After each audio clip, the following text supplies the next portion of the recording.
So this is some random data points that I've created. You can see we have an x variable, and let's think of that as the predictor as we usually would in the regression format. And we have a y variable, and we can think of that as the outcome.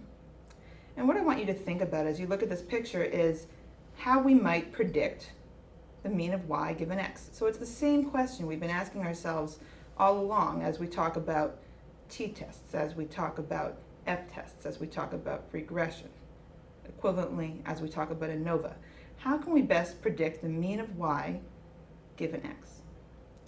Now, if you look at this, it's clear that a line is not going to do it, right? It's clear that a line is not going to do it, one line. But let's think of some other ways that might work better. So I'm going to draw something like this on the board. Here's x, here's y, and here's essentially what that looks like. Okay, something like this. And so if I just draw a line of best fit, it's going to go across like this. It's not going to give us very good predictions. So we can think of a couple other things to do. And as you're staring at this, I hope you're thinking of different ideas. One suggestion I've gotten from students before is to make two lines. And that'll work pretty well, right? Maybe one line like that and one line like that. That's probably the simplest possible example of this particular non-parametric method. This non-parametric method is called splines, spline models. What is a spline? You take a bunch of segments and you attach them together and you use those to predict what y will be given x. So if I chose to make this spline model for this data to predict y given x, what I've done is I've drawn two straight lines. They're supposed to be straight in this picture. So then if I next get an x value right here, my prediction might be wherever it falls on that particular line. If I get one here, it might be there. That's the idea. There are not going to be any hypothesis tests. There are not going to be any confidence intervals.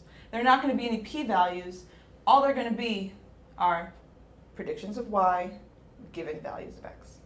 That's it. So you've already got the idea of splines. Okay, that's the whole thing. But there are